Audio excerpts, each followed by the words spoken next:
Chicago, 2011. A cop is murdered. Police and prosecutors swear they have the trigger man. He swears he didn't do it. How far will each side go to prove they're right? Like it's just one bombshell after another, where you're like, what? The story of a PlayStation, a brain-eating amoeba, and the relentless pursuit of justice. Off Duty, out now. Listen wherever you get your podcasts. Howdy, howdy, ho, and welcome to Fantasy Fan Fellas. I'm Hayden, producer of the Fantasy Fangirls podcast and your resident lover of all things Sanderson. And I'm Steven, your bookish internet goofball, but you can call me the Smash Daddy. And we are currently deep diving Brandon Sanderson's fantasy epic, Mistborn. But here's the catch. Steven here has not read Mistborn before. That's right, hey. So each week, you'll get my unfiltered, raw reactions to every single chapter. And along the way, we'll do character deep dives, magic explainers, and Steven will even try to guess what's next. Spoiler alert, he'll be wrong. Newsflash, I'm never wrong. Episodes come out every Wednesday, and you can find Fantasy Fan Fellas wherever you get your podcasts. That new thing? Yeah, we've got it. The Drop by GNC, bringing you all the newness that matters. Handpicked by the pros who actually know what's up and what's proven to work. We keep you on top of the trends and dialed into what's next. Whether you're crushing it at the gym, leveling up your game, or thriving every day, The Drop by GNC is where the latest solutions in health and wellness land first. Non-stop innovation and fresh finds daily. Explore what's new and what's next on The Drop by GNC. Hello and welcome back to the Psych Legal Pop Podcast. This is a podcast where we talk about popular culture through the lens of an attorney and a therapist. I'm the therapist, Tess Brigham. And I'm Brooke Brigham. I'm the attorney. Well, we're back, people. We are back. Sister Wives. We're taking a little pause for our Sister Wives rewind to dig into Sister Wives Season 19, Episode 1, A House Divided Cannot Stand. It's here. Brooke, what are your feelings? Let's talk high level before we get into the episode. Well, first, before I give you my high level, I heard from another podcaster on their podcast talking about Sister Wives that they have someone, their inside person at TLC said this is a 6-month season. Oh, Jesus God. Yeah. But it makes sense because we're starting in 2022. Yes. No, I could not believe it when Kody and Robyn are standing on Coyote Pass saying, we just had this conversation with Meri a week ago. I'm like, what? Yeah. We are starting from a week earlier. Yes. You have got to be a week later. Oh my God. Yes. No, there's a lot of ground to cover. So I could not believe we were still in 2022. I was just like, please. I thought we were done with that year. Yeah. Nope. Not here. We're going to be here for a while.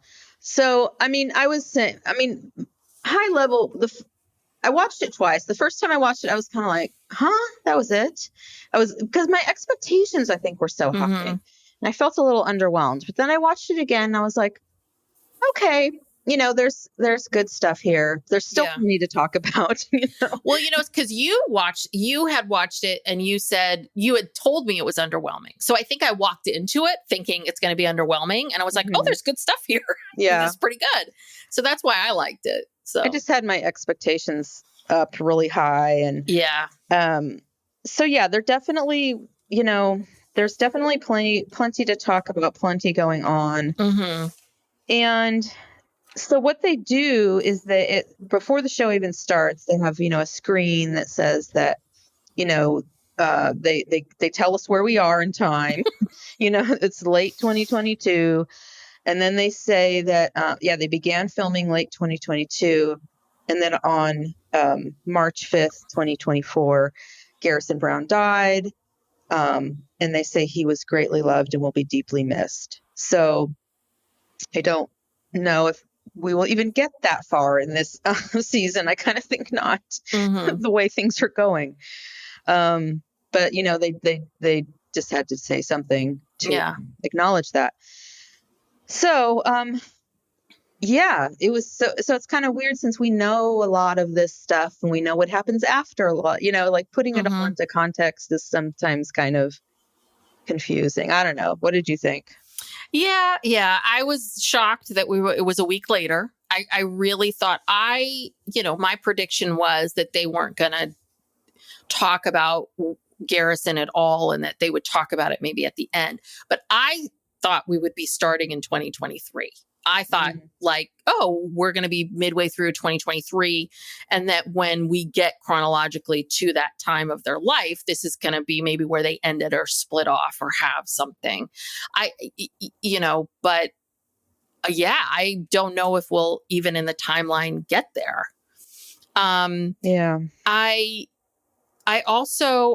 This new opening, I was watching the new opening, like TLC, someone's like, we can Facetune people. Yeah, we can do some AI work here. Yeah, we can make everyone look a lot better. Oh yeah. Everyone's got a glow up, an AI glow up. Yes. And then, you have to watch the rings, right? Ding, ding, ding. With the fourth one just barely hanging on. Yeah. Barely holding on. And I mean, I don't know. I think the other part of it too is it's like, oh God, we got angry Kody, and we're still in angry Kody time, and that's exhausting. And that's hard to watch and hard to see that. And we've got Meri who's just wrapping her brain around everything that's just happened, and I don't know. Yeah, it's frustrating because so much has happened and we're still stuck in there. But there's still a lot of good stuff. It's a typical Sister Wives episode. Everything happens, yet nothing happens. That's every episode. Yeah. So with our rewind, we've been doing themes, but I think for this, I think we should just do it chronologically a little bit because we want to lay the land of what's happening. Yeah. And then maybe at the end, we can talk a little bit about this property, Coyote Pass, and what is going on with that. They didn't address that in this particular episode. Yeah, because it starts off with Kody and Robyn driving to Coyote Pass to look at the land yet again. And, Kody just keeps talking about how the dream's over. The dream's over. It's dead. It's done. And they've got this big payment due. And, Robyn says it's a real stupid contract that they signed. She said, yeah. And was it? Well, when I heard her say that, I went back and I watched the episode where, the whole family goes to Flagstaff, and they're looking at these two properties. One is Coyote Pass and one is Cottonwood. And so Meri and Kody initially were the first two who went there to look at the property together. And they both really like this Cottonwood property. And it kind of bonded them together, like they were in agreement on something. Yes. At that point, he was kind of, she didn't want to move to Flagstaff, and he needed her to move to Flagstaff because he needed her money. Yeah. And so he did this thing where he promised her that, Flagstaff would be a new beginning. Yes. He even said that. He said, it's a great place, to start over and rekindle whatever. So she buys this and she's all in, and she's thinking, everything's going to be fine once they get to Flagstaff. Of course, it never was. And the whole thing is so sad. The more I watch of all of this, and I feel badly for Meri.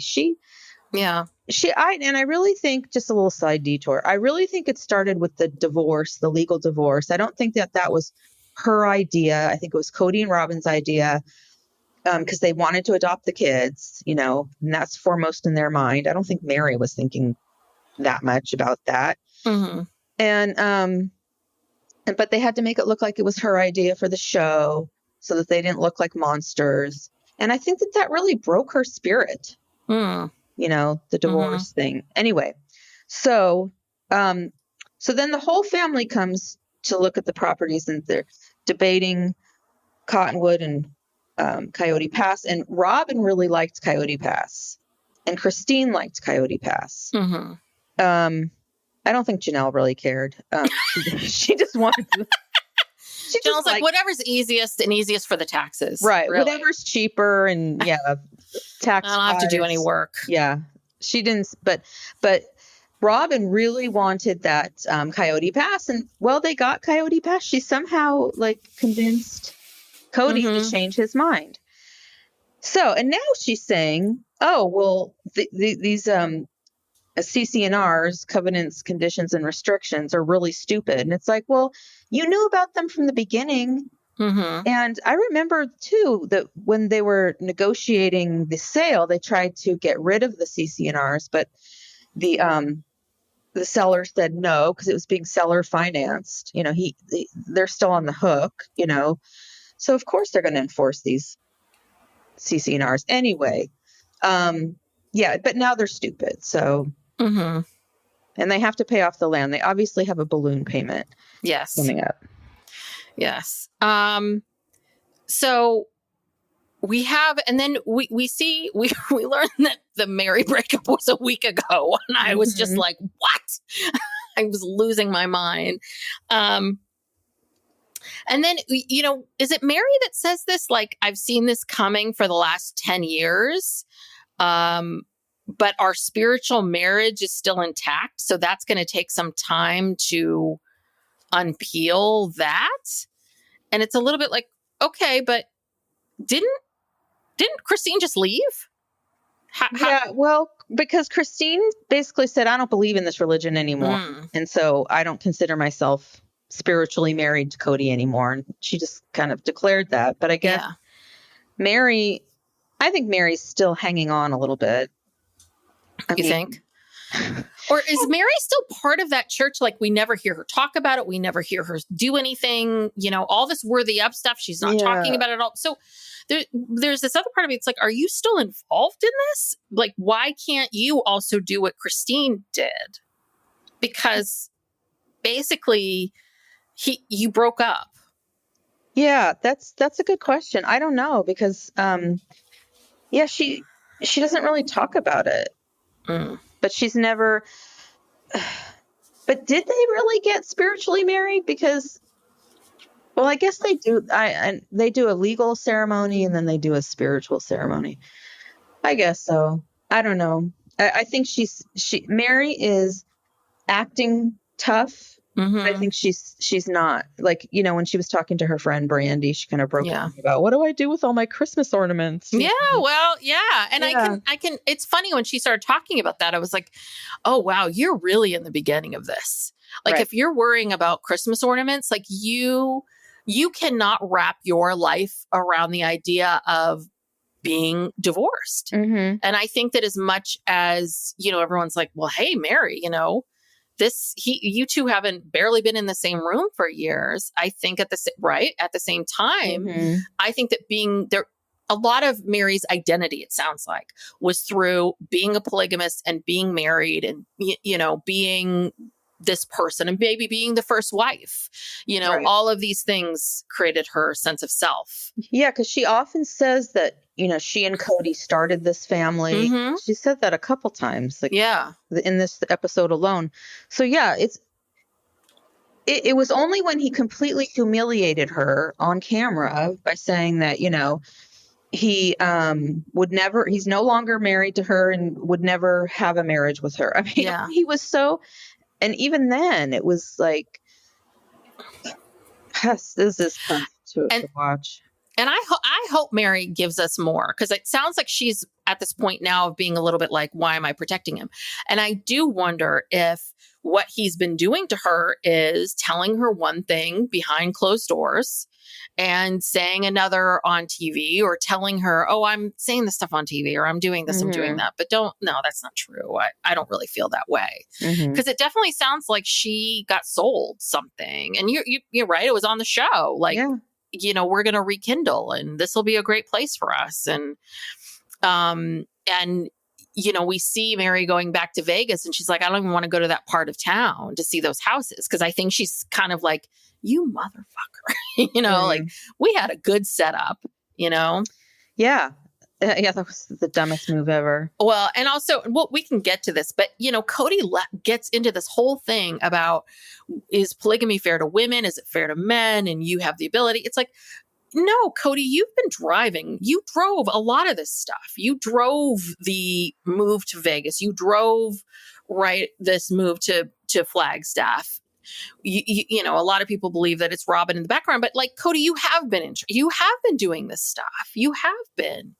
You have had power. Yeah. I just find it hard to believe that he's saying he has no control or no power. Yeah, no, he's the one who called the shots on every single one of these moves and, made a big deal about how he's the leader of the family and where we go one, we go all. And yeah, now he acts like he's a victim. So he says this one thing where he says he wouldn't court or date her now, which really makes no sense. Because like the whole thing is like he's saying, well, I wouldn't court or date Meri now. And it's like, yeah, okay. So she probably wouldn't court or date you either. Yeah, like a lot of people in marriages. Yeah. But I think a lot of times in marriages, someone 10, 20 years in would be like, if I could pick you again, would I pick you? I don't know. Maybe, maybe not. Right. But it's still marriage. You're still in it. I guess it was just, she keeps saying, then why did you marry me? But I don't know. It's just, he's trying to rewrite history and basically make her negate everything. We talked about this last time, but he's really trying to negate his relationship with Meri as if it didn't exist or it didn't happen. Yeah. And it's like, no, you can't do that. That's not fair to her. Well, also we've seen it. That too. We saw you guys had a relationship and at some point it started to break down, but yeah, I don't know. It's a combination of him. He's trying to make, he's embarrassed basically. Yeah. He's embarrassed by all of this and he's trying to make himself look good and he's trying to blame other people. He's really hard to take. Yeah. To say the least. But yeah, so they're out. God, this was a bizarre scene when they're at Coyote Pass. Now, first of all, Robyn with the eyebrows again. Like, does she not have one good friend who can tell her? I don't think she has friends. You can't do that and go on television. Do what? They're obviously microbladed. Right? It's microblading. No. Microblading looks natural and normal. She's getting a pencil. Oh, and doing drawing that on. And it's like a square. It's like a cartoon character with how sometimes it's square eyebrows. It is a rectangle over both of her eyes. And it's just, I don't even see any eyebrow hair in there. I just see pencil. What is she doing? I don't know. Then you would think that if she had thin eyebrows, then she would have gone and done something about it by now. Do you know what I mean? We saw this when we were doing our rewind. We saw the glow up where she's got the nails and the hair. Like, it's not like she isn't willing to spend a little money to get stuff, to look better. Yeah, and also there's nothing wrong with using an eyebrow pencil to fill out your eyebrows, but this goes beyond that. This is literally like making a rectangle, like I said, around your eyebrow. It's really bizarre. And then she also had some weird thing going on with her lipstick too, and it was just it was very weird. Why doesn't Kody say something to her? I don't know. You know how Kody is. I don't know anything about that women's stuff. I think she read an article in, Glamour magazine 15 years ago or something that told her that this is the best eyebrow shape for her, the shape of her face. I have no idea. She's real attached to it. I can't take it. Yeah. Because that's all you can look at. It's like, I'm not even paying attention to what she's saying. Oh, really? See, I noticed the eyebrows, but I didn't pay attention to them that much. Oh, they're so distracting. Anyway, I'm not trying to be catty about her looks. I'm just saying it's so weird. Well, and that tells you a lot. She obviously does not have friends, or enough friends, or her own daughters. Yeah. Or something like that. That's the one thing. When you have daughters. Oh, they'll tell you. Because mom always tells, we always told our mom how she looked. Did Layla get on you about things? Every once in a while, she's pretty nice about it. But sometimes she'd just be like, Mom, no. And you're like, I can't do that. But, maybe, neither of her girls are willing to tell her anything. I mean, I think she lived there with Kody, Dayton, and Solomon. Mhm. I would give her a wide thing, but maybe those daughters really hate her. Or maybe they're not allowed to watch the show. I don't know. Oh, or maybe they're not allowed to do any of that beauty stuff. So they don't really know. I don't know. Anyway, but I have to say, can I just point out, like, this whole segment was Kody and Robyn on the property talking about everything. And then, and then just about things falling apart. And then we get this clip of Christine. I love divorce. Divorce is the best. It's the best thing I've ever done. I love divorce, and I'm dating and I'm living my best life. And then we see a clip again of Robyn and Kody back at Coyote Pass. And she's like, well, maybe Janelle would like to be in, this relationship. And then we see Janelle. I have so much peace. My life is so much better. God, life without Kody has been great. Yeah, she's like, and I don't really miss him at all. Yeah, and then cut back to, well, Mary's house was supposed to be over here, and my house was supposed to be, right over there by those trees. It's really sad. But we didn't get a cut to Meri basically slamming him, but it was just those producers were trolling him big time. Like, I love it. I'm having a great time. Well, maybe Janelle. Oh, I love it. Life is great without Kody. Are you kidding me? And again, it goes back to something that we talked about all the time. And there's TED Talks and all this stuff about it, right? Which is essentially marriage benefits men and not so much women. Mm-hmm. Women don't live as long when they're married, but men do when they're married. So I see Janelle. I see where she's coming from. But, Robyn, she really does not want to sell Coyote Pass. But again, they can't sell Coyote Pass until they make this payment, correct? Well, they could sell it to someone who would come in and give them the money, and then they'd pay off the loan. Yeah. Got it. Okay. But nobody wants it. I'm sure they've been trying to sell it. Oh, you think? So, but she, of course, says this line that, was in all the trailers. She feels like the idiot who couldn't let it go. Well, and kind of true. Yeah. And then Kody gets into this whole thing about, like, what's the catalyst? And he says he starts to come up with this theory that the catalyst was everyone living in one home.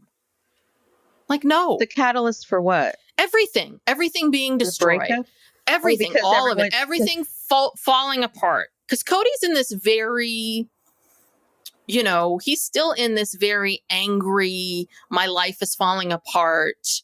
Who can I blame? So let's start with, was it the one home? So saying that this all fell apart because the wives weren't willing to all live in one home. Or that he suggested one home or something like that. Yeah. Well, it's kind of true. Yeah. So. Well, and also what his expectations were so unrealistic. He thought, I'm going to move to Flagstaff, I'm going to build this great big house, and then all the adult children who are all living in all these different states are all going to want to come back and be here and live here. Mm-hmm. I mean, what? And what universe does that happen? That if they were truly acting like a cult, maybe, but if they were a cult, kids would never be allowed to leave. I mean, no, they're not coming back. Mm-hmm. They're gone. Yeah. So that was another one of his things that, I think he felt betrayed by everybody. And then we learned from Janelle that she's thinking about leaving Flagstaff, which I was kind of surprised to hear because I was always under the impression that she really liked Flagstaff. But she was saying that what was holding her there not Flagstaff. This is about Kody. Sorry. So she was talking about why, what was keeping her with Kody. And she said that she was with Kody because the children. And then it was the moment when he wasn't willing to move heaven and earth to make things right. That's right. Yeah. With their children, that she was like, I just know this isn't going to work for me anymore. Oh God. And then of course Cody's like talking about how he doesn't fit in the family. He's just whining. God, stop whining. Yeah. It's exhausting. It's like, if you feel that way, why don't you go out and start trying to repair your relationships with people? Yeah. I mean, this is the thing, right? If you take a huge step back and look at all of these situations, if you had been honest with Meri about your feelings and what's going on, and or if you were honest with Meri that you weren't happy and went that route and were honest with her, I think things would be different with her now. I think that if you were committed to her, if you really tried to make it work, that relationship would be different. If you were nicer if you showed up for Christine and gave her some love and affection, she would have stuck around. Janelle, if you had, if you got out of your own way and showed up for those kids. Yeah. I mean, all of these things that he's pointing all these fingers, and all of these people are saying exactly what happened, what he did that created this problem. Yeah. And he has a line, he says, I think a little bit later in the episode, where he says that his kids know that he has FOMO. And so excluding him is a form of punishment. Yes. To him. Mm-hmm. Or of him. It's like, wow, that's really paranoid thinking. Yeah. And yeah, again, as if he has nothing to do with this. This is just coming out of left field. Well, and these things that are happening, I don't know. Here's a crazy idea. You can't pick up the phone and say, I was so sad to see everyone wasn't there. I wasn't there. Can we talk about this? How do we get better? I just, all of it is just, he acts like he has zero control over all of this, where he has a hell of a lot more control than he's willing to accept or own or understand.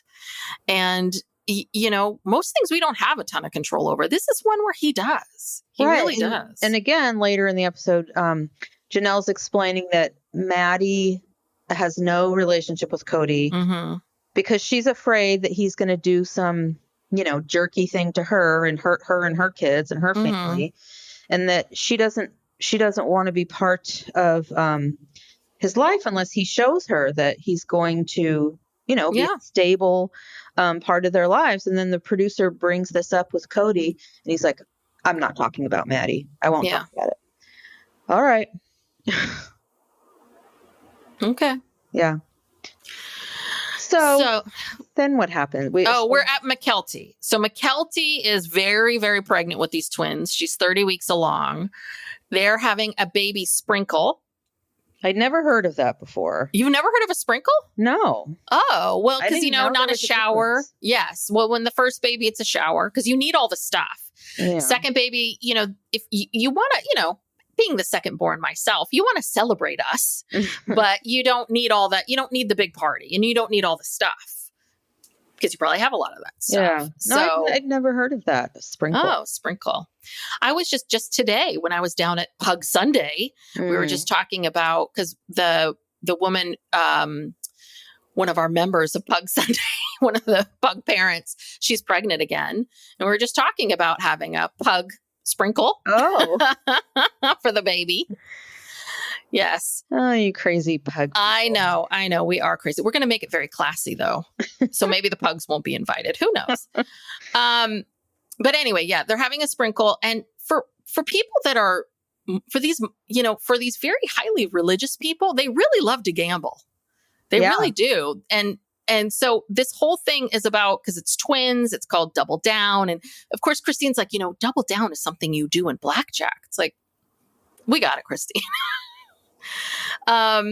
So we learned that Robyn and Kody are coming to the party because at this point, Robyn and Mykelti are still very, they're still very friendly. And so everybody's nervous. Robyn and Kody are nervous. Christine's nervous. The tension is and the awkwardness is a lot to watch. It's a lot, yeah. It's kind of like watching our parents and stepmother sometimes. That's what parties have been like. Maybe because I've had to experience a lot of it at Layla's birthday parties, and you were probably busy, but dealing with mom feeling tense and then dad coming in, it was a lot. It's a lot.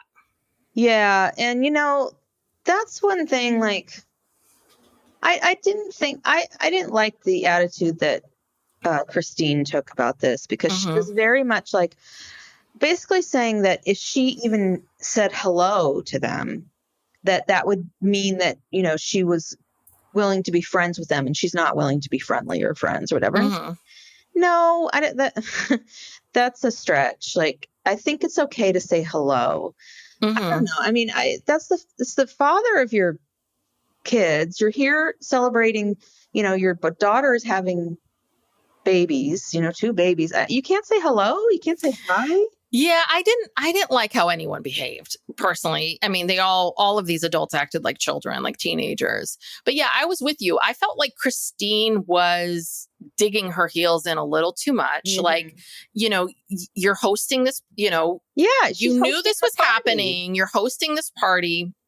This person's coming. You have a relationship with them no matter what. And yeah, at the very least, you say, hi, hello, good to see you, right? Like, show them where to put their coats and do some of that hosting stuff. I mean, I think the party was at Mykelti's. Was it at Mykelti's or was it at Christine's house? I think it was Mykelti's house. Yeah. So, I mean, it's not her home per se, but you can. But she was you're part of co-hosting this. with, Yeah. And this is an event that has to do with your child and your, all of that kind of stuff.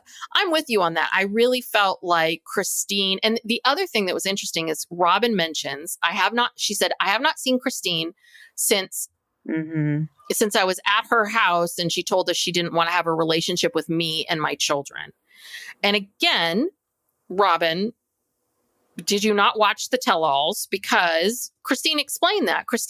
And the thing is, Christine did explain. She said, well, that isn't necessarily what I meant. That That's I never not wanted what she said exactly. Yeah, I don't ever want to have a relationship with you and your children. I meant like, I need some time. I need some space. Right. Yeah. So, but the problem is that Christine, now you've set this up. Now Robyn's got some confirmation bias. You've now confirmed this with her because you're not walking over to her. And that's the other part. It's like, Christine, if you saw that that was her interpretation, why not say, you know what, that wasn't what I wanted to say to her, and just be kinder. Yeah. I'm with you on this one. Christine is still in a place where she's just giddy. She loves being divorced. She loves being divorced. She's just giddy with excitement. She's probably already had her first date with David. You think she's kissed someone else. Like someone is like, kissed her and held her hand, and she's just all, oh my God, Yeah. Yeah. But yeah, it was a super, super, super awkward situation. Oh God. And then Kody is so awkward. He comes right in and goes right to Avalon. Hey, could you go? And Avalon's like, who are you? Who is this man? But it's so weird. It's like your children are there and you beeline for the baby and like, oh, hi, Avalon. Oh, whatever. Well, the first person he said hi to was Tony. And he walks up to him and he's like, he hands him a bag. And says, here's your stuff. And it's like, what's in there? What in God's name is in that bag? Is it ammunition? I mean, like, I was thinking like, here's your 6-pack of Diet Dr. Pepper or what is it he likes? I don't know. Dr. Pepper or Dr. Pepper or soda or something. Mountain Dew. Tacos. Yeah, I don't know. It was weird. It was weird.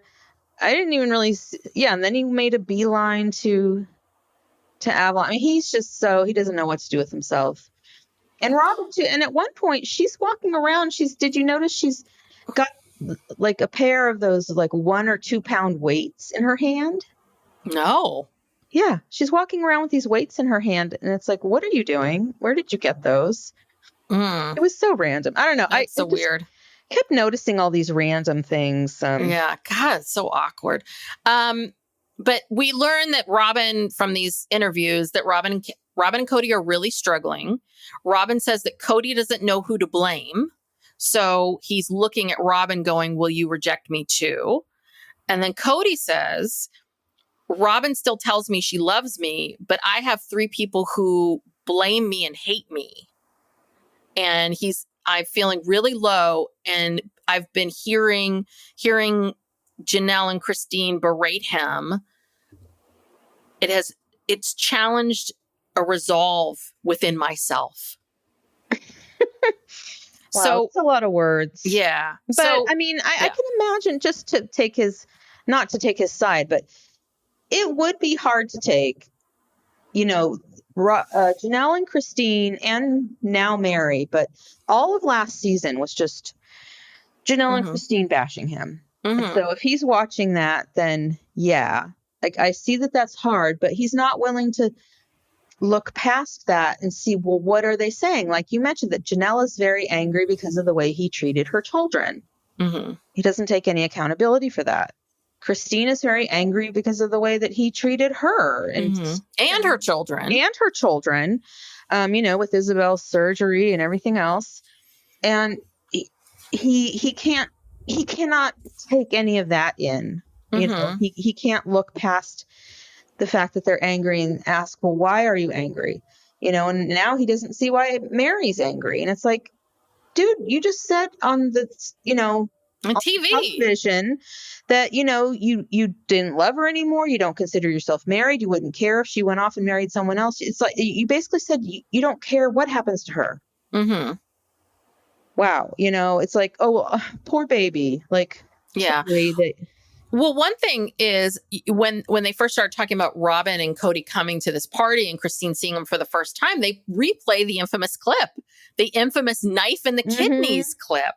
And that's the thing. It's like, you know, that's the problem. He cannot see. Like, this is kind of the last thing you said to her before you said goodbye was knife in the kidneys, that it was a sacrifice to love you. Right. Huh? Well, so how is she going to feel? Yeah. You know, how do you think she's going to feel? How is she going to feel hurt? And I think he's really responding to probably all the interviews that the two of them did together, like promoting the show and promoting themselves and the People magazine covers and all that stuff. And sort of the story, because the story was, especially last season, was all about, you know, these two are independent and they're moving on and they're leaving this marriage. But so I think he, in his mind, took that as they're bashing me. But the reality is like, no, that was the slant of the like, their magazines, their articles, their news shows. They have to have a slant. And it's about this renewed sort of, you know, being single. But neither of them really truly said horrendous, mean things about him. No, they really talked about like, they really talked about like, you know, I didn't feel like he was, you know, he said he didn't want to have sex with me anymore. Right. You know, he never showed up. He never supported me. So what else am I going to do? Yeah. You know, he was dismissive of my children. I couldn't eat a meal with my children and him at the same place. Like, Psych Legal Pop will be right back after these messages. Chicago, 2011. A cop is murdered. Police and prosecutors swear they have the trigger man. He swears he didn't do it. How far will each side go to prove they're right? Like it's just one bombshell after another, you know, where you're like, what? The story of a PlayStation, a brain-eating amoeba, and the relentless pursuit of justice. Off Duty, out now. Listen wherever you get your podcasts. Howdy, howdy, ho, and welcome to Fantasy Fan Fellas. I'm Hayden, producer of the Fantasy Fangirls podcast and your resident lover of all things Sanderson. And I'm Steven, your bookish internet goofball, but you can call me the Smash Daddy. And we are currently deep diving Brandon Sanderson's fantasy epic, Mistborn. But here's the catch.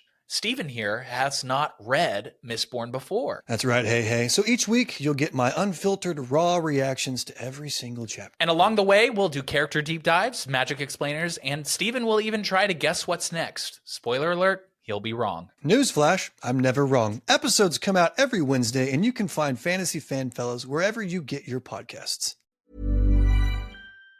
But this is what I love about Kody is the fact that he's now turning to Robyn and going, you know, you love me, but you could just leave me too. And this is just, you know, it's a little bit like do you not understand how relationships work?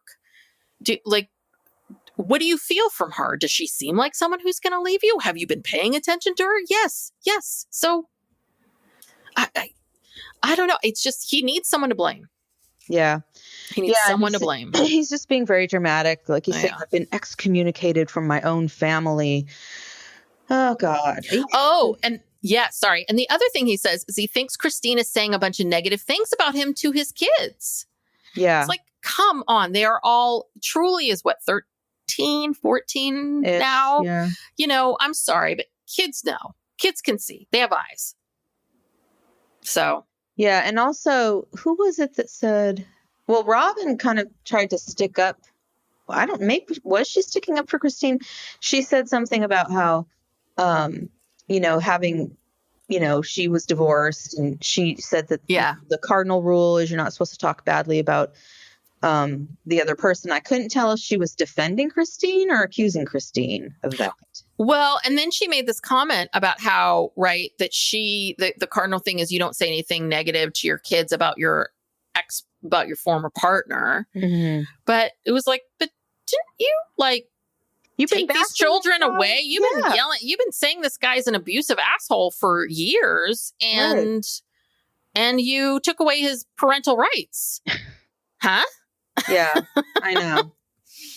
Well, and also too, there's a difference between talking badly about the other parent and having to explain to your child why the other parent is doing certain things.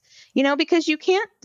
Yeah, you're going to gaslight your kids and be like, mm-hmm. Oh yeah, everything's fine. There's nothing wrong with how he's treating you or what he's doing.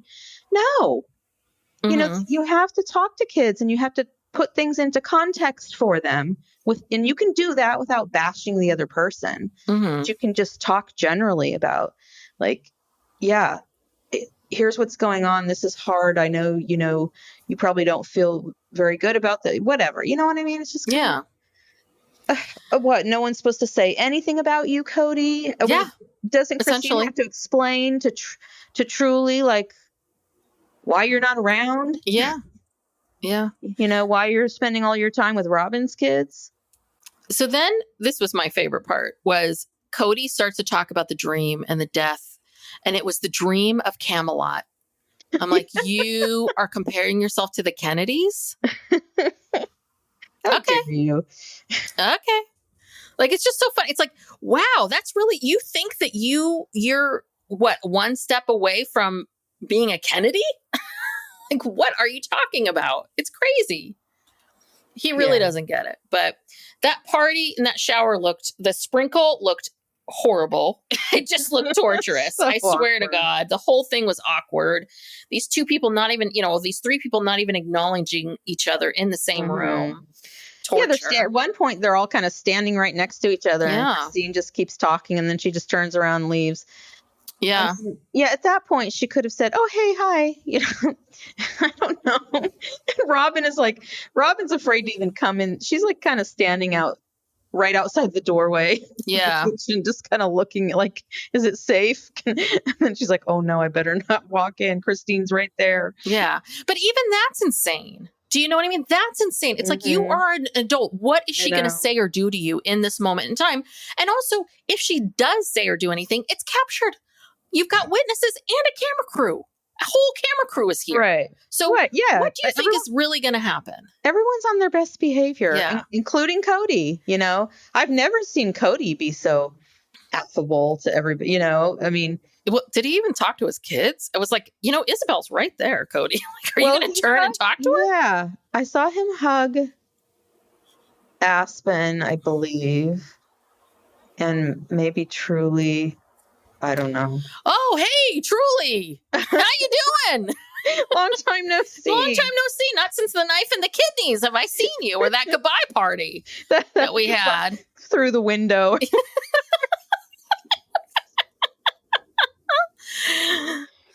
Yeah, Lordy. So now we move on we're now in North Carolina. It's like, boom, now we're in North Carolina. Mm-hmm. And so Isabella's been living with Maddie for about a year, and I is going to community college out there in North Carolina. So now she wants to transfer to the University of Utah, which is in Salt Lake City. So she's coming back, and they gotta pack up all her stuff and drive her car and bring her back. And also, I didn't realize this, that I forgot Maddie's pregnant at this point. And so we're now in the fall into the winter of 2022. So they said that she was due in February of 2023. Mm-hmm. Yeah, and did she have a boy or a girl? Because she has one boy and one girl at this point. She had another girl. So she's got 3 kids. Okay. Yep. And we learned from Janelle, she doesn't see Kody and she doesn't miss him. And that is what Kody thinks is bashing him. I know. And she says she only thinks about Kody when she thinks about the property. She gets fired up like, God damn it. I need my money out of my property. Yeah. Which we'll talk about more later. But. Yes. Let's see. And then we see Kody and the producers are telling Kody about how, Isabel moved. And, Isabel, and Cody's like, Isabel is moving and Janelle helped. This was so fun. He got so bent out of shape. He's so upset that they're friends because he says that, back in the day, Christine didn't want to live in the same house with Janelle and Meri because she was walking on eggshells around him. And now she's following Christine all around. And it's See, this is the part that is it shows you how limited his thinking is and his perspective is because he's comparing apples and oranges. Right. Nothing personal to you, but I don't know. I don't want to live with you. I don't want to live with mom. Like, there's lots of people that I would go and help move across the country that I don't necessarily want to live with. Yeah, I don't want to live with anybody. But that's the thing. It's like not everyone. Yeah, they don't want to live together, and that's very different than being helpful. Yeah, and they were young. That was 35 years ago or something. I mean, it's like we all know that Kody did not do a good job of integrating these wives and.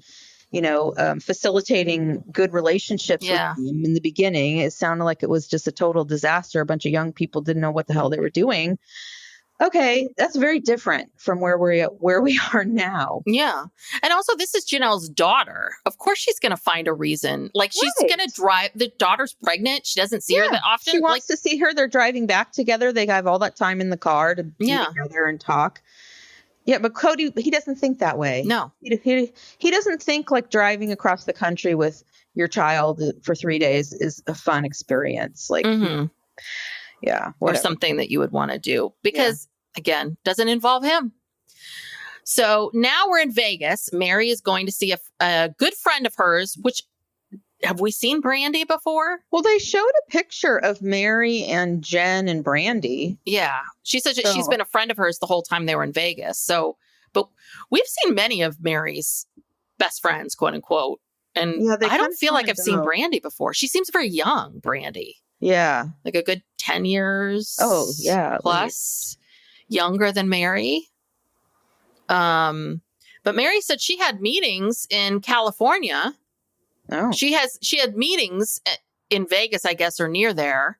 And then she's heading off to California. I'm like, this is quite the life you're living, Meri. Like, what are these meetings? What's happening? Well, she's still doing LuLaRoe because something just came up on my Facebook.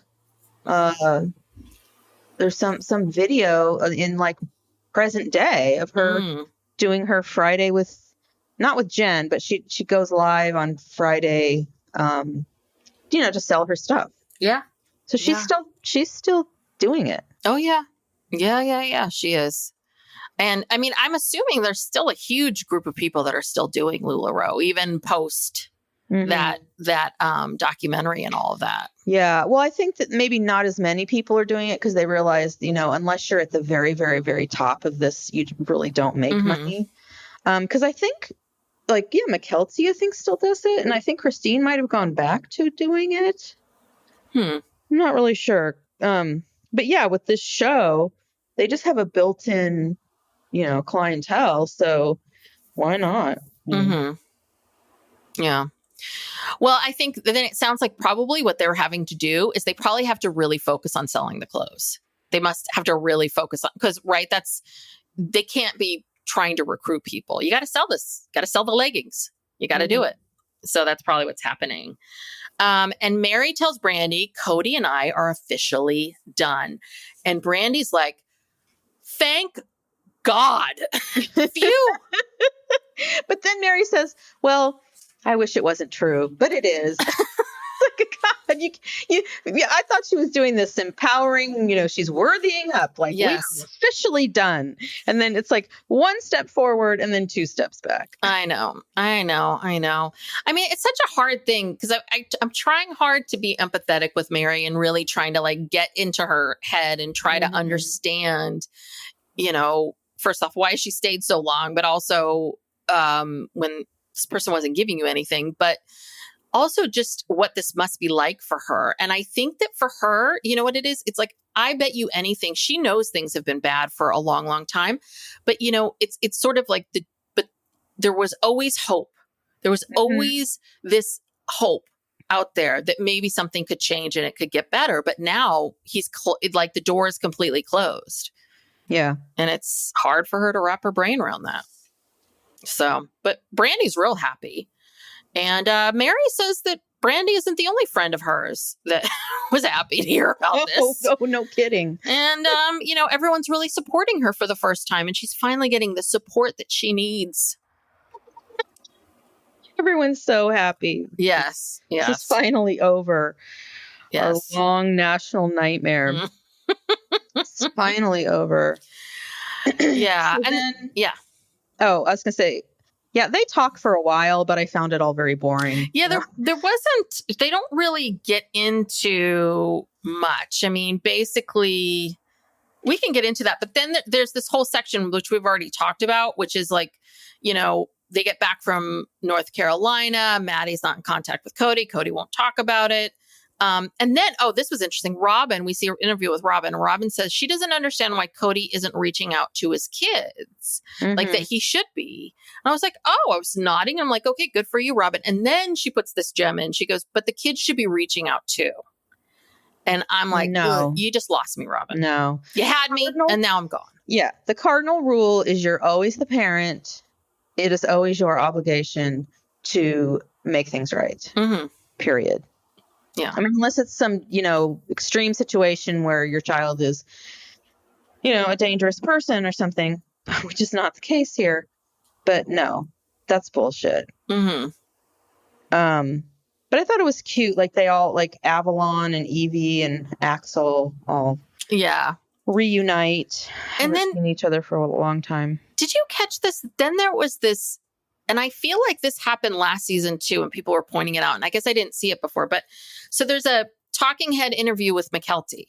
Mykelti's face looks very thin. Oh, yeah, she's got a pillow. She has a pillow under her. I was like, wait a minute. Her face is Ozempic, but you're pretending like she's still pregnant? No, it's a pillow. You can even see it. It's square. Yeah, it looked weird. You can see the shape. Yeah, but why? Why did she come up with that idea? Did we talk about that before? I'm so confused. I'm sure it was the producers, but it's like we all know. Look, you guys are 2 years behind. Okay, we know when we see the Ozempic face. That's present day. Yeah, okay? Yeah. Same with Christine. Christine looks very different in her talking heads than she does. Like at the baby shower. Yeah. So yeah, we know. We get it. So, and this, when they talk about Maddie's looking for property in Montana to build on, and Janelle's talking about going, which sounds great. And then this gets into this whole thing about Kody is a FOMO and they're punishing him. They're punishing him by excluding him. What'd be great is if Maddie got some property up in Montana and they built some houses and everyone moved up there except for them. And they all lived in one big house. Yeah. That would be poetic justice. And the only people that aren't there are Robyn and her kids and you. Oh, God. And then they post pictures constantly on social media for him to watch over and over again. That would be torture. Oh, that would be such a good spinoff. Okay. So, yeah. So the Meri conversation, she tells her about how they did spend time on their anniversary and, on that last anniversary, 32 years, that he told her he didn't love her anymore and never did. And I didn't quite understand this. So Meri gets really mad because she starts saying, well, she's pissed. She's really mad. She's like, then why did you just pick me for no reason? And her theory is like, why did you stay in this marriage for 32 years? You know, did you just, if you didn't ever love me, did you just like close your eyes and point at me? Well, as someone to love? Is that what she was trying to say? I don't know what she's trying to say, but she's over analyzing this. It's like she's trying to respond to gibberish with gibberish, because Kody saying he never loved her, blah, blah, blah, is gibberish. It's a lie. It's not true. They obviously were young. They fell in love. He loved her. He showed her love on camera, you know, up until, you know, the last part of, you know, the show. On his wedding day with Robyn, those two wanted to bang and bang hard. I'm sorry, those looks, that was something. They went on they went to Mexico a couple times, you know.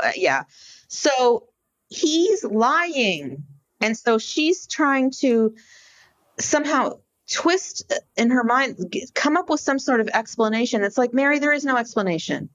He's just lying. He's embarrassed. He's a narcissist. He's trying to save himself. Yeah. So don't do this mental gymnastics because it doesn't make sense. Yeah. That's a good way of putting it. Yeah.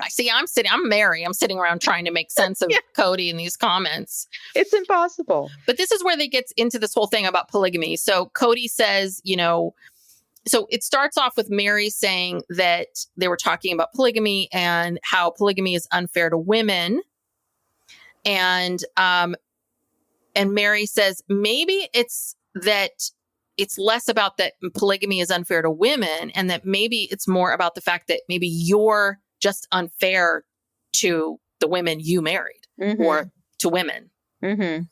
Yeah. You think it could be that? And then, of course, Kody has to defend himself, and he says, it's unfair to me because I didn't have a choice to get out. And here's my question. How does that work? So he couldn't ever say, I want out? He couldn't ever turn to any of these people? You said you wanted out from Meri, right? She didn't say that. You said that. So you do have ways out. Yeah, he said it. He said that he was basically not going to be in a relationship with her, but he didn't say, well, you can't be part of my life. He was like, you can still be part of this family. You know, you can still be a part of our family, but as far as me and you together, just the two of us, no. Yeah. So he did have some power. He did. I mean, I don't know the rules of this church, but I assume that probably is one of the rules, is that you cannot get a divorce. Well, I guess you can if you go in front of some tribunal or something, but yeah, you'd have to get permission from the church. So it would have to have there'd have to be something serious that happened. You can't just say, I don't want to be married to you anymore. So it probably is one of their rules. But so you just make their lives so miserable that they leave. Yeah. That's basically what you do. Yeah, pretty much. That's what he did. He got his way. That's what he wanted. Yeah. He's mad about it. Yeah. You got what you wanted. You did. You treated everyone like crap until they basically left you. And you treated Meri like the most crap. You gave her the most. And when she wouldn't leave you, you basically announced it on television to get her to go. So yeah, you have a lot more power. And that's the thing. It's a little bit like, and this is these, you know, this whole thing about marriage and not being able to leave it we've got to stop shoving that down people's throat. It doesn't mean that you want to go into marriage thinking that you're going to get a divorce, but you have to see it as a choice. You have to see it as an intentional choice that you make every day. And part of that intentional choice is being loving, being kind, being faithful, like whatever the agreements are in your marriage. And that's the thing. It's a little bit like, I didn't have a choice. I couldn't divorce them. So I'm just going to treat them like shit, you know? And it's like, no, then maybe that's worse. Having the power to divorce someone is maybe better. Right. Or to leave. That's all. Yeah. As opposed to making them feel like crap until they finally get it together. And then they have to spend 10 years in therapy or whatever, or starting Worthy Up. Yeah. Wasting 10 years of your life. I mean, that's worse than if you just say to someone, you know, I don't want to be married anymore. And then let that person process that and move on and not waste 10 more years. Yeah, and then we get into this whole thing about Coyote Pass. Christine doesn't think it's going to be fair to Janelle or Meri with Coyote Pass. And she's like, I know that because of Kody. I was like, okay. She yeah. made a little dig there. And then Meri goes into this whole thing about how, she and Robyn were close in the beginning, but they're not so close now. And Robyn doesn't have, she says, this is Meri, Robyn doesn't have a bad heart. But some people in the family believes that she does have a bad heart. It was like, which ones? And then finally, this is the last note I have, which is Christine going, I love my life now. I am so happy. I love my life. Christine's going to be a lot to take this season. Well, yeah. She's going to be just like this the whole time. She's in her, like, I've gotten out of the messy part of the divorce, and now I'm in the pink cloud honeymoon part of being single. And, I'm getting attention. So she's in her, I don't know, she's in her brat summer, or she's in her brat, place. Yeah. Yeah. No, she's feeling herself. Oh yeah. She's feeling it. For She's sure. not going to say hello to anybody who doesn't, she doesn't want to be friends with. That's right. You can't make me. Well, anything. I would really like, if there's anybody out there who has some like real solid information about Coyote Pass, please let us know, because, I did a lot of Googling last night, trying to figure out what is going on with this land. And there are reports that last year in 2023, at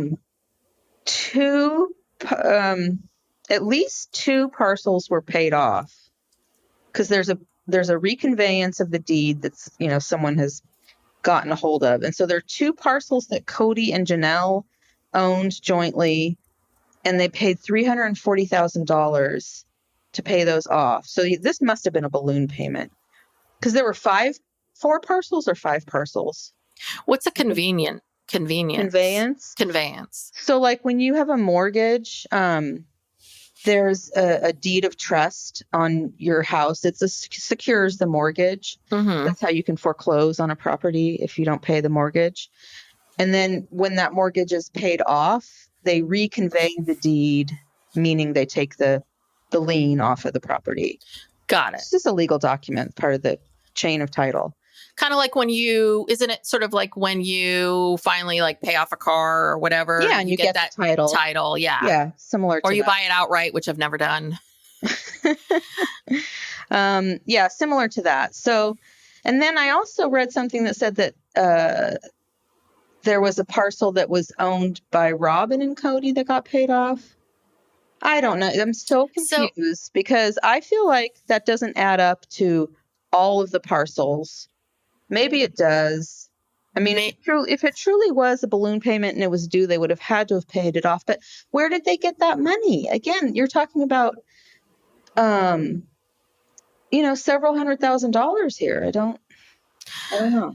So is it possible that because it's interesting what's getting paid off. It's his stuff with Robyn, the stuff with Janelle, the people that are interested in the property. Right. Right. The stuff I know Christine doesn't own anything now. She already gave over, but I don't think those things are being paid off. So what I'm confused about is, can you then, could they go back to the owner of the land, the person that they're buying this from, and say, hey, we can't afford to pay all of this, but we can pay this section and this section. Yeah, like maybe they renegotiated and said, listen, and maybe this guy who owns the land or whomever owns the land is like, listen, no one else wants this land, right? Besides these people, so it's better to get $500,000, right, than nothing. He could have renegotiated the parcels that were not paid off. Because what happened to Meri's parcel? Yeah, there was a parcel that was owned by, I believe, Meri, Janelle, and Kody. Of course, Cody's on all of these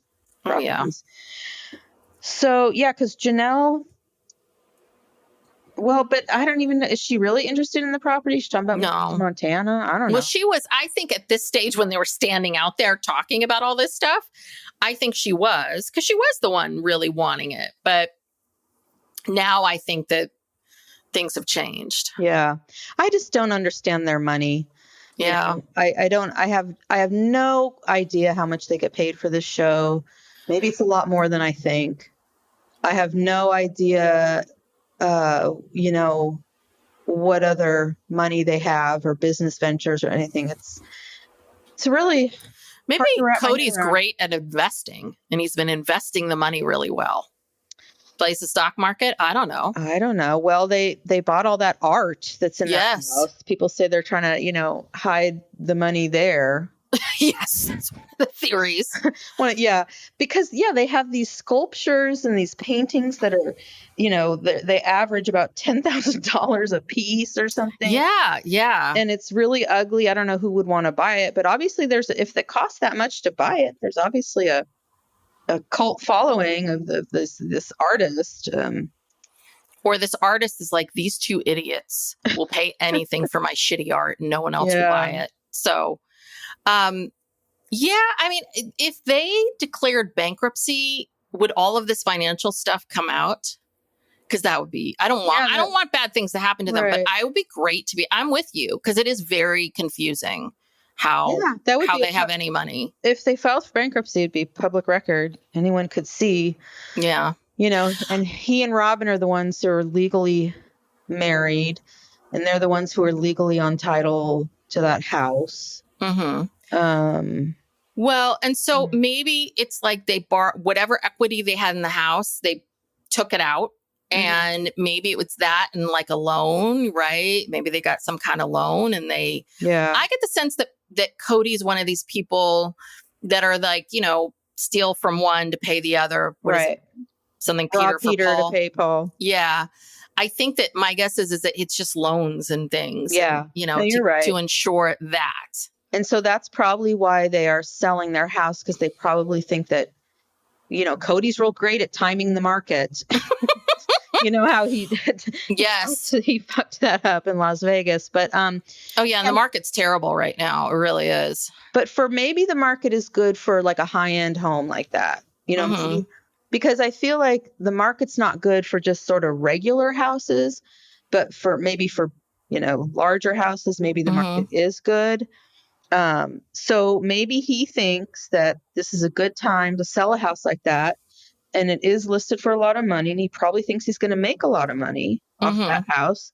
And then he'll, pay off whatever he owes, because if he's pulled money out of the house, then that'll take care of it. And then he probably thinks he has enough money to then go put a big down payment on another house. Yeah. Also, right. Like, it's listed through an agent. Yeah. So, and we've seen this on these real estate shows where it's possible that maybe the house really truly, like the comps in their area, which is how they figure out housing prices. It's possible that the comps might be like 1.1, 1.2, and they're insisting it's 1.6, and they think, great, we'll get an extra 400, right? Like they think that they're going to be able to sell it. Yeah, I don't know, but I'm just wondering if they'll get 1.6. I'm wondering, because I would like to see comps in that area. Right. And even if the comps are a certain way, maybe they're, it only matters, to a certain degree, because maybe their house hasn't been maintained very well. Maybe that, you know what I'm saying? Like, well, yeah, we were listening to another podcast, and there's rumors that maybe there might be, we start this black mold. There might be mold. There might be mold, and that this might be the reason why everybody in that house seems to be so sickly. So, catatonic. Yeah. So, who knows what kind of shape the house is in? That's true. Cody half-asses everything. I don't know. But yeah, he's doing one of his Codyisms, one of his things, just like he did in Las Vegas. And he thinks he's going to, and then I don't know what he's going to do with Coyote Pass, but now if Janelle truly does own that property or a portion of that property or a portion of one parcel, whatever it is, she can take him to court and force the sale.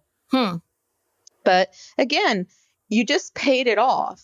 So now it's only going to help you if you can actually then find someone to buy it for more than what you just paid off for. I don't know how much of Janelle's personal money went into paying that off. So the math doesn't seem good. Yeah. Well, the other thing too is I keep thinking about the real lives of Mormon wives. I keep thinking about that. And it's funny because I went down a TikTok rabbit hole with some of these women because I'm trying to understand, like, who are these people and what's going on? And I watched some timelines. And that's one of the things is like some of these women that I had no idea who they are had 2 million followers. You know, that's the other thing is that there are people that have millions and millions of followers that are huge wherever they are. So what I also wonder is maybe Kody and Robyn have like I don't know. I know they're not really on social media, but like maybe they're posting things. Maybe they're making money in other ways as influencers. But I feel in like that if they world. were, we would know about it. Yeah, because I guess everybody uncovers everything they do. And that's the thing. They're the only two who do not use their notoriety to make money. I mean, even like Mykelti is making money off of this. And she's really the only one of that generation. But yeah, I mean, because there are people out there who like Robyn. Yeah. And I'm sure there's people out there who like Kody. Yeah. Yeah. They have fans. Yeah. So that's why I'm wondering. It's like, maybe are they doing something that we like nightclub appearances? I don't know, like not a nightclub, but a church appearance in a world that we would never that we're know not about. A part of. Yes. But again, if that were true, someone would know about it, and it would be on, Instagram. That's true. We would know right. about it. We'd have to. So yeah, I don't know what they do. It's very curious. Yeah. Very, very curious. Well, the other thing is I'm not a good, like some people are really good with the interwebs and research. This is not my forte. So if there's someone out there that really knows, please tell us. We want to know. I want like documents from the county. You know what I mean? Like, I don't want like something on reality TV, websites or, Brooke wants evidence, hard facts. Yeah. Admissible evidence, not just like, you Google, is Coyote Pass paid off? And you just get a bunch of sites like, gossip sites, Yeah. It's like, I don't trust this information. I want to see county, documents, recorded documents, admissible evidence, if anyone has any, because, I'm not going to, I might have to start going online and, searching for county documents myself, but we might have to fly to Salt Lake. And Arizona. We can go to Arizona. We fly to Arizona. Whatever county that Flagstaff is in. We might have to go to the. Is that Maricopa County? I only know these counties from the 2020 election. Oh, I think Maricopa County is the one that's around. It's more of an urban. It's either where Tucson or Phoenix is or something. Yeah. Okay. I probably got that wrong. I'm sorry. Yeah. People Sorry. from Arizona, but yeah. Well, so what are your feelings about season 19? Do you have high hopes? Do you have we shouldn't have high hopes? Well, I always have high hopes. But see, the way this show operates is, they kind of, it's a real slow burn. And then all of a sudden you'll get some big thing happening. Because remember last season, I think it was the same kind of thing where the very first episode was okay, but then like that Janelle and Kody. Oh yeah, that was like episode. Yeah, that was episode 4. Oh, okay. I think it was episode 4, but yeah, there wasn't much happening, and then all of a sudden in one episode, it was like the best fight ever. Right. So yeah, they have to keep people interested. So like every 3 or 4 episodes, you get a zinger. So yeah, I hope. I'm hopeful. Yeah. But it's going to be a long season. Yes. Yes. What is 6 months from now? That's like October, November, December, January, February, March? Yes. Oh my God. A lot is going to happen in this next 6 months. We're going to have a new president. Yes. We may or may not have rights. We might implode. I mean, yeah, we might implode, and we might not get to the end of season 19 of Sister Wives. This might be the end. And then, this will be a great mystery. What happened? What happened in season? What happened to Coyote Pass? I have to Janelle know. ever get her property? Yeah. Did Robyn ever figure out her eyebrows? Yeah, we'll never know. Did Kody ever spend any more time with Truly? Who knows? We will never know. All right. Well, thank you so much for being here and listening. If you would like to support our podcast, there's different ways to do that. One is to give us a 5-star rating and review. Those reviews really do help us. To subscribe to the podcast so that you always get downloads right into your feed right away. Or if you want to hear more from us, we have a Patreon. So you can go over to patreon.com/PsychLegalPodcast, where we have a couple different tiers and lots of content from us. All good stuff exclusive to Patreon. So you can go check that out. Anything else? All right. No, that's We'll see you next week. All right. Yeah. Episode 2. All right. Bye. Bye.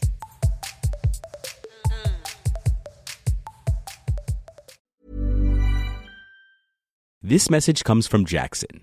Taxes aren't something you can only think about once a year. With investments, planning for tax day is year-round. Fortunately, Jackson offers tax-efficient products. Visit jackson.com for more information on how our products can make your tax bill a little bit less painful. Jackson is short for Jackson Financial Incorporated, Jackson National Life Insurance Company, Lansing, Michigan, and Jackson National Life Insurance Company of New York, Purchase, New York. Howdy, howdy, ho, and welcome to Fantasy Fan Fellas. I'm Hayden, producer of the Fantasy Fangirls podcast and your resident lover of all things Sanderson. And I'm Steven, your bookish internet goofball, but you can call me the Smash Daddy. And we are currently deep diving Brandon Sanderson's fantasy epic, Mistborn. But here's the catch. Steven here has not read Mistborn before. That's right, hey. So each week, you'll get my unfiltered, raw reactions to every single chapter. And along the way, we'll do character deep dives, magic explainers, and Steven will even try to guess what's next. Spoiler alert, he'll be wrong. Newsflash, I'm never wrong. Episodes come out every Wednesday, and you can find Fantasy Fan Fellas wherever you get your podcasts. That new thing? Yeah, we've got it. The Drop by GNC, bringing you all the newness that matters, handpicked by the pros who actually know what's up and what's proven to work. We keep you on top of the trends and dialed into what's next. Whether you're crushing it at the gym, leveling up your game, or thriving every day, The Drop by GNC is where the latest solutions in health and wellness land first. Non-stop innovation and fresh finds daily. Explore what's new and what's next on The Drop by GNC.